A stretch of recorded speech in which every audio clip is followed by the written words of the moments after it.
is, Mr. Mick Michaels. Hey, how you doing? Good, man. How you been? It's been a while. It has been a while. I'm doing pretty good. How about you? I'm hanging in there. You know, it's about all you can do. Good. Yeah, I hear you. So, dude, like, you know, I see the happenings throughout the band and the world of social media, and wow, you guys have been doing a lot. Well, we try to stay busy, honestly. We figure you only have one real shot at it, and you got to make the most of each shot, you know. And unfortunately, not everything's going to be a home run, so you have to just keep swinging. And, right. We've made some hits, and we're trying to get some home runs, but that's, you know, we just keep pushing for it. We'll see what happens. So was that kind of like the thinking behind like the vocalist change last year? Was try to take a hit in another direction and see what happens? Maybe it might be a home run another way, or. Well, I think that was probably what we were looking for as the decision kind of like we were kind of being forced to make a decision. Things were changing a little bit in the band. Some of the focus was starting to change with certain members at the time, unfortunately. And we were kind of really, like, since the end of 2015, I mean, you know, we've been lucky enough we've been staying pretty busy, and we had a lot going on. And last year around this time, we were constantly playing out. We had, you know, multiple things in the studio going, so there was a lot of stuff. And I think like some of the focus changed again with some of the members, and then so there was a mutual parting, and we had talked about it, and you know, about maybe getting a female singer, and said, yeah, maybe that might be a whole different thing. We had done a female singer, like James and I, we've been playing together for a long time. So back in the '90s, the progressive metal band we were in, we had a female singer, kind of when nobody was having female singers, and, you know, kind of metal at that time was kind of gone. It was all really pushed underground. So we were able to kind of try different things, and it always seemed to work well. And that's what we did, and we thought that things would have worked out in a different way. But again, you know, I'm not here to really talk about anybody in particular, but I think some people didn't expect to have to work at what you needed to do to be in a band. So sure. And so, you know, I mean, and things kind of just unfolded the way they did. So I'm real happy about it. So I really can't complain. Was it kind of a thing like it wasn't like a new Coke idea, you know what I mean? Like try to convince everybody try this, but then go back to the old stuff. It just kind of worked out.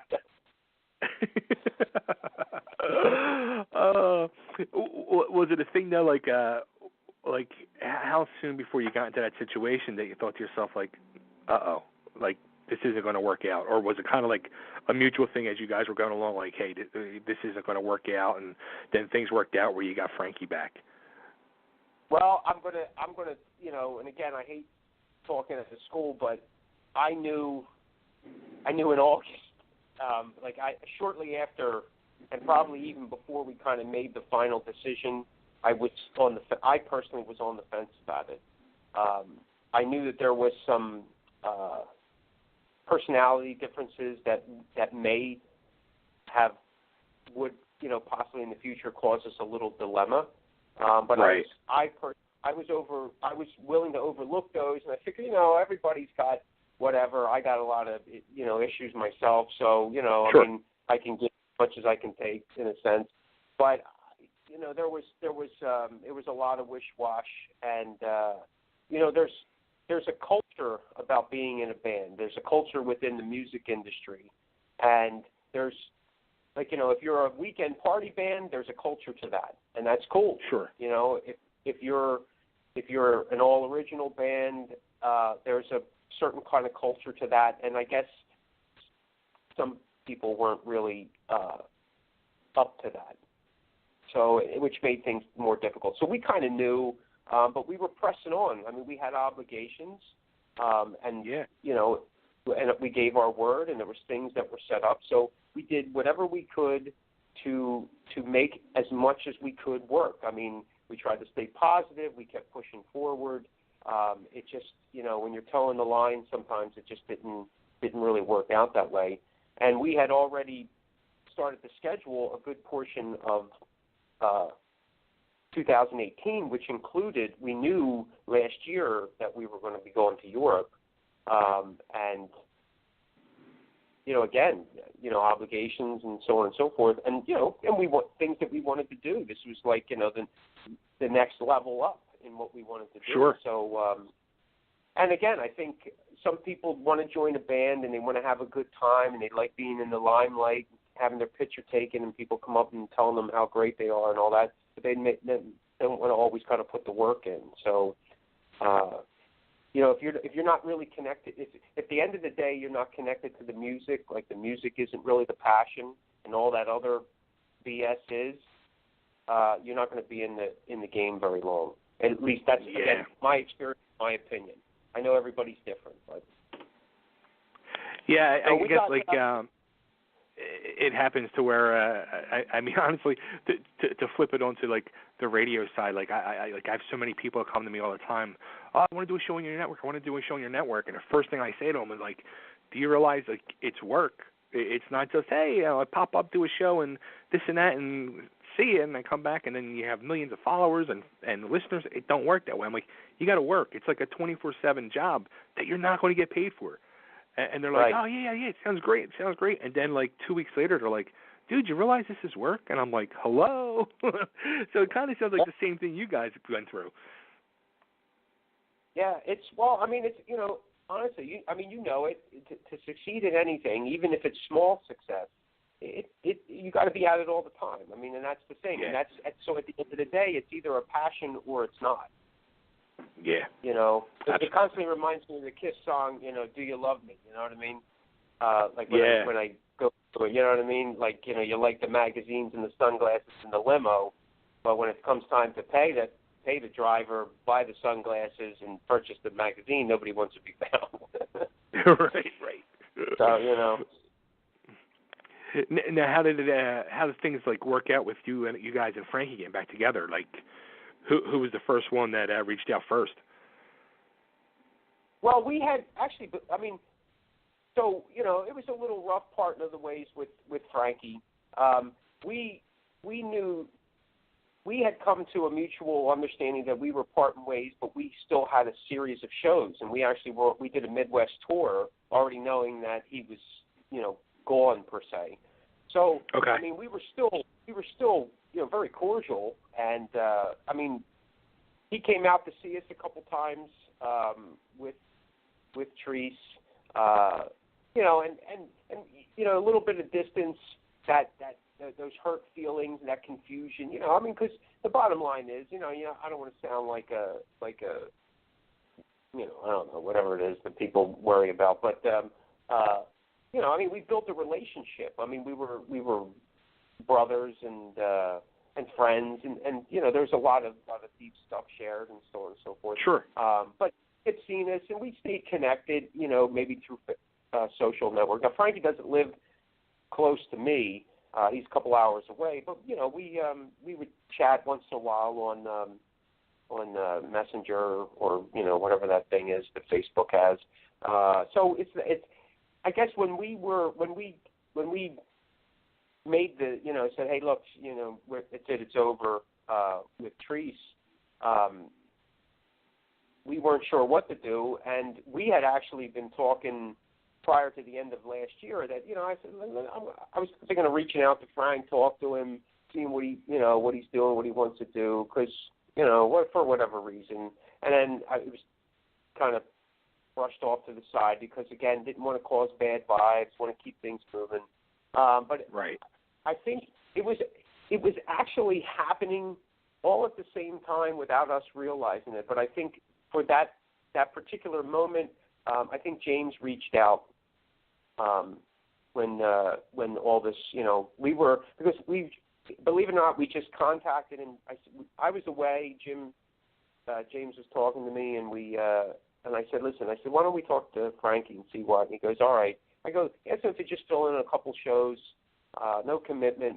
It's just until we get things moving again, you know, and we'll cut the load until we need to. Frankie jumped on it, and he goes, yeah, I'll do a couple shows with you. And then it was, again, like one thing led to another, and we both talked. We had a conversation, and it was like, Frank, the door's open for you. And I think he already brought his bag to the conversation, so it was an easy. Yeah, I mean, I'm telling you, I mean, and knock on wood or whatever. We really lucked out, and I'm excited about it. So, there's a new energy, and that's yeah. really I was just going to say that. I mean, do you think? I mean, as weird as it might sound for a situation like this, like it might have just like refreshed the band and brought a whole new energy back into you guys. Yeah, absolutely. So again, last year we were on a roll, and we were pumping shows out like crazy. We were on the road a lot, especially for older guys, and we were having a great time. But I think it was starting to tax some people, and sometimes it happens. Things happen faster, or when you're not even expecting. You're just doing the thing, and then all of a sudden you look back and you go, oh my God, we have this and we have this, and we've been very fortunate. I mean, we've taken our share of hits too. I mean, we're not, we're still in the trenches trying to make our way, and there's so much music out there, and you can easily get lost, and we have several times. So, but yeah, this coming back. And then everything kind of hitting at the same time. We were dancing around several label offers because we weren't quite sure what we were going to do. We actually went in. We took November and December. We re-recorded all the vocals for the album with Treese, and we had it mastered at several times. So when this hit, it was like we're going full steam, whatever we have to do at this point. So yeah, there's a different energy. We have a different approach, and as I told Frankie in several conversations, that I have what happened and our separation, kind of like we calling it now. He took a hiatus, kind of like if he had to go into rehab or something, which he didn't. But I'm just saying, you look at it like he had a rehab on life. So and he came back refreshed. We came back refreshed, and we're hitting the ground running as hard as we possibly can because. If I've learned anything, I got a new perspective. You don't know about tomorrow, kind of, and like Tommy Kiefer said, you don't know what you got till it's gone. Right. Wow. So I mean, when you guys, because you guys signed a deal, I mean, a long deal too, a 5-year deal with Killer Metal Records. Was that when you guys had Treese in the band, or was Frankie back in the band at that point? Well, that deal had been kind of swarming around at the tail end when we separated with Frankie, and then we had gotten a couple other offers that we were looking at with and then again this was with, and at that point Treese was in the band, and we just weren't sure what we were going to do. We weren't sure if we were going to shelf the album and just start on all new stuff, go a different direction. Like when we released Burn, the single with Treese, this was material that we had written, and but it was slightly different than the normal Corners of Sanctuary sound. So we figured this would be a good opportunity to kind of roll something else out. Let's see what happens.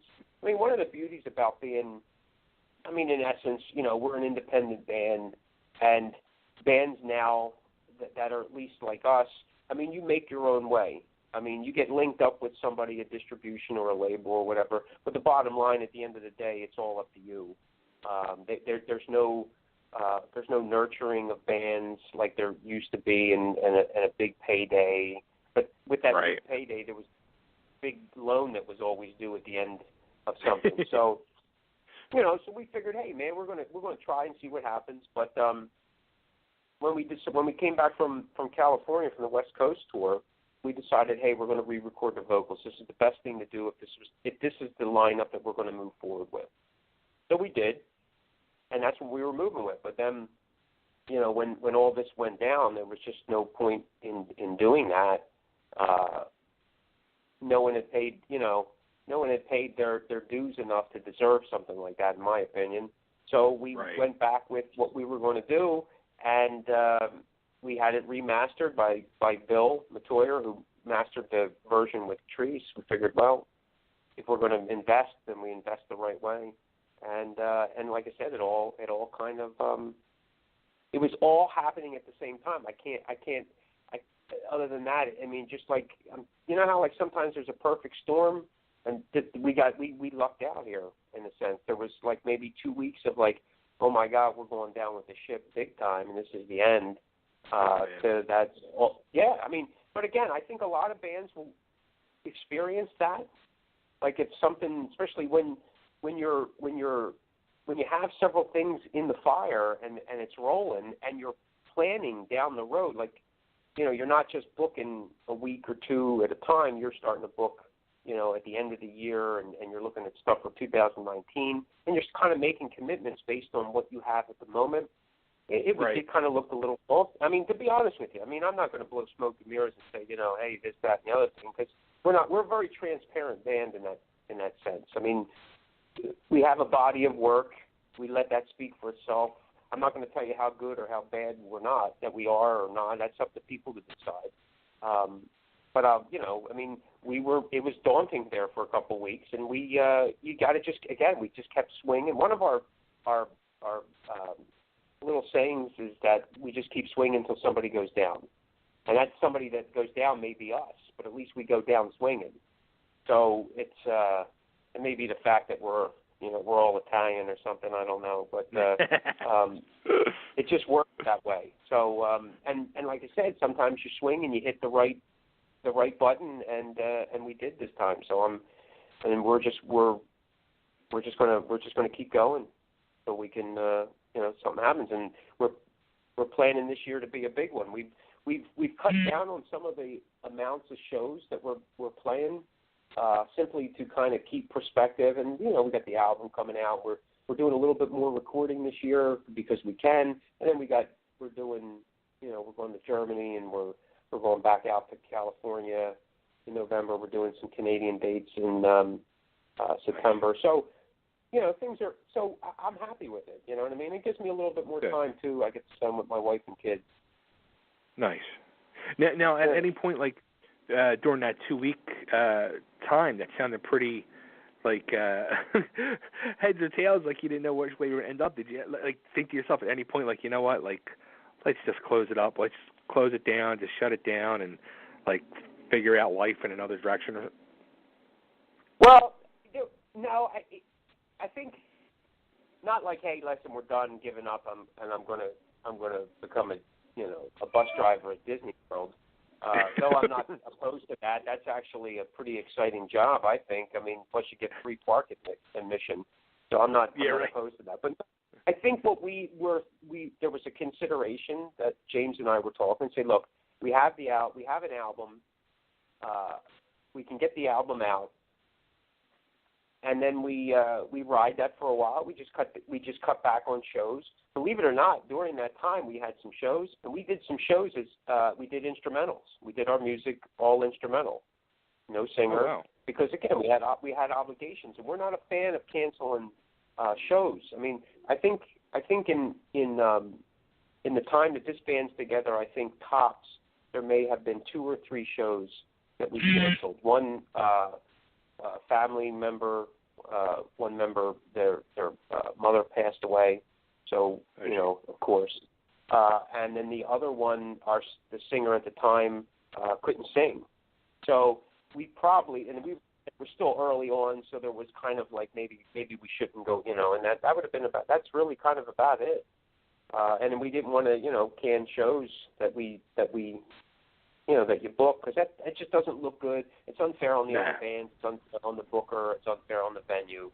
So we do, we let them know. Again, up front, listen, we're definitely there for the show. We'll do whatever we have to do to promote it. We're just not going to do it. So we did several of those. They're not bad, actually. They were actually more fun than the previous ones. Yeah. Oh boy. So the new album it's ready to roll, I'm guessing then. So it should be out very soon, right? Yeah, it should be out very soon. I mean, at this stage of the game, we're at the mercy of the label. Now we were given some dates. Are they, what's going to happen? I don't know. But we did release a single and the lyric video for the title track, The Galloping Hordes. So we're pretty excited about that. We are playing a couple of the songs in our set, so that's a cool thing there. The way we look at it at this point, the album's supposed to get a digital release first, and then the CD release was supposed to coincide with our trip to Europe. So we're cool with that. I mean, the way we look at it is like the album's release is like money in the bank. Not that we're getting money, but it's like we know it's there. We know it's coming. We can continue to do what we do, play live and so on and so forth, bring the music to the people. And that's what kind of part of the idea to go with the 5-year deal, so we know that multi-albums will come out under that. And that's one less thing we have to worry about at this point. So we can focus on writing material, if that's the way we're going to go, and playing live. So as we cut down on some of the shows, we're doing a little bit more recording. We're doing some recording of new material, so we have a catalog, back catalog for us, and we're redoing some of the songs that do real well live. So they've been slightly over the years. Songs have changed as we play them live, so we wanted to capture more of that. And with Frankie back, that's what we're focusing on. So we've got a couple things in the fire, and we're excited about it. Nice. Now, how about with it being a 5-year deal? Do you feel like any pressure on yourself or the band? Like, wow, we got to deliver all this stuff now in 5 years? I don't. I'm actually excited about it because it gives us a focus. It gives us things to work on, so that when we have, like I said, that when we have these, then there really isn't like low times or times that we're, have nothing going. Like, what are we doing? That kind of crap. You know what I mean? So I'm kind of excited about it. I like the work. I like to write. So to me, that's exhilarating. It keeps things fresh and exciting, so that nothing's worse than say you got all these shows and you're on the road a little bit, and then you come back and then you have nothing.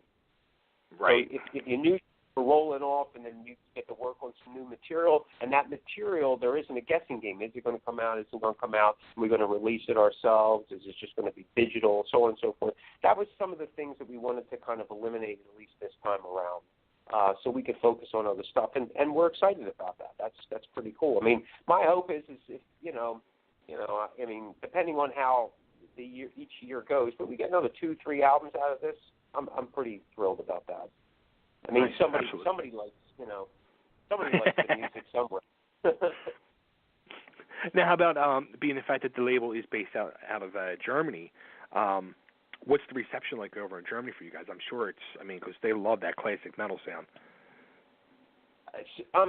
So far it's been pretty good. I know that there's been a lot of buzz.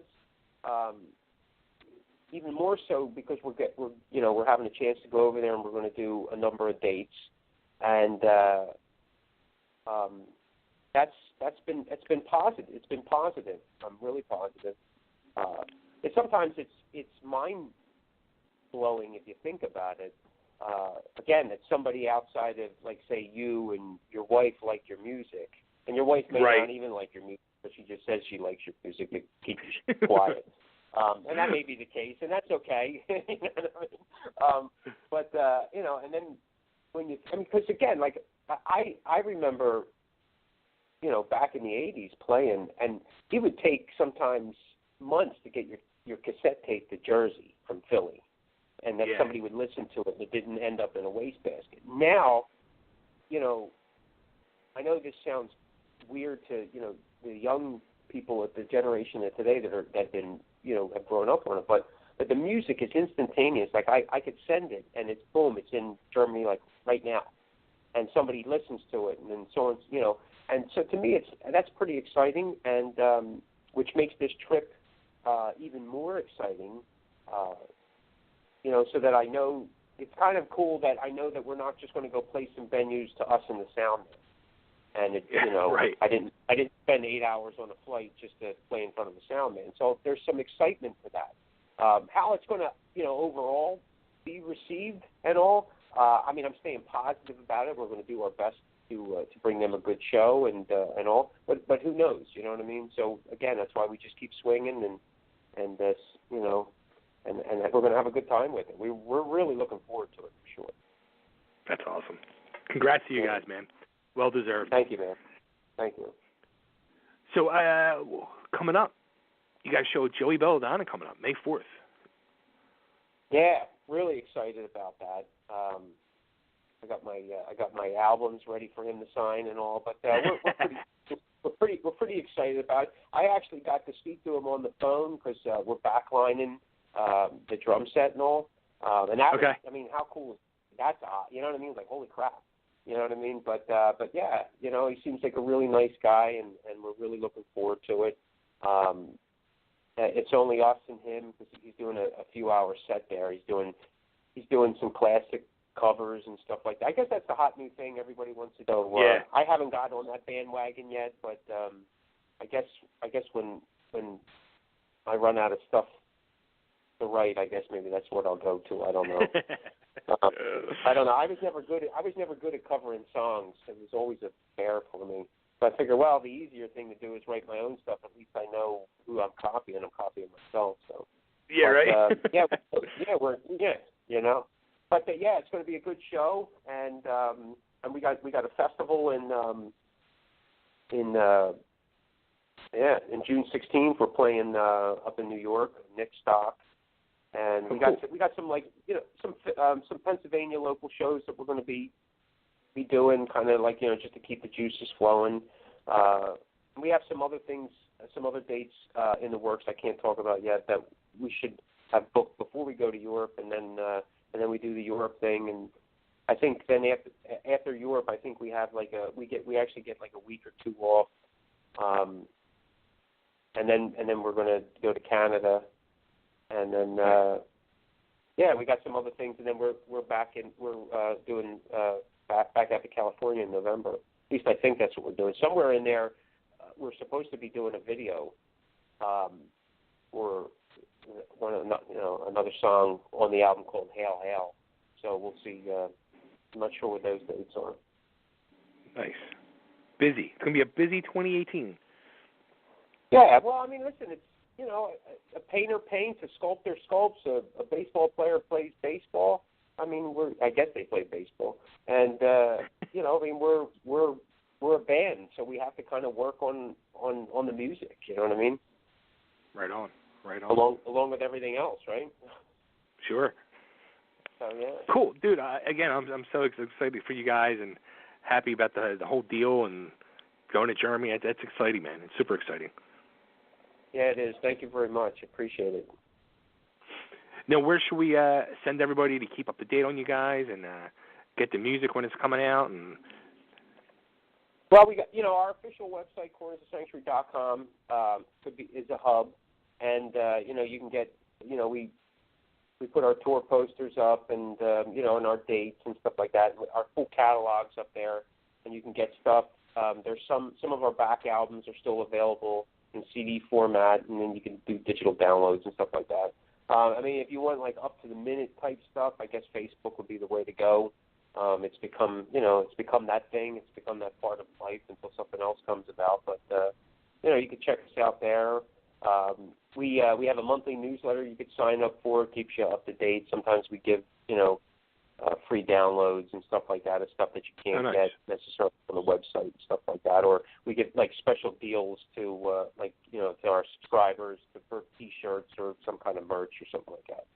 So yeah, there's cool. That's probably the best way. You can message us, email us. We do try to answer everything unless you send us, bad stuff and weird pictures and stuff like that. Then maybe we try to avoid you. Then you hit the delete button. Yeah. There's a lot of that. Too funny. Dude, again, great catching up with you guys. Congrats again, and I'm looking forward to hearing the rest of the album once it comes out. I'm loving the new tune, so I'm going to play it for everybody, too. Cool. Thanks, brother. I appreciate you having me on. Always, man. Take care, and I hope to see you guys soon. Hopefully, I think I saw you guys playing Rusty Nail in the summertime. Yeah, that's a pretty good line. That's kind of like we're building it as like, Bon Voyage, Paz, how Bugs Bunny would say it. But we got a really cool lineup that night. We got Seventh Chaos from Maryland. We got Threat Point from Scranton, PA. These guys are killer. And we got Seeds of Perdition, Chris Natalini from Blood Feast singing. They're a dynamite band. Okay. So, it's going to be a powerhouse night. So, yeah, man. You come down, you're my guest. Whatever. Hey, you want to ever come to a show, you just let me know. Just send me a message. We'll get that to happen. Awesome, dude. I appreciate that so much. Yeah. Thank you, man. Thank you, man. Let's not make it a couple years again. Let's keep in more touch. You got it. Thanks, Mick. Take care, man. Talk to you soon. All right. Bye-bye.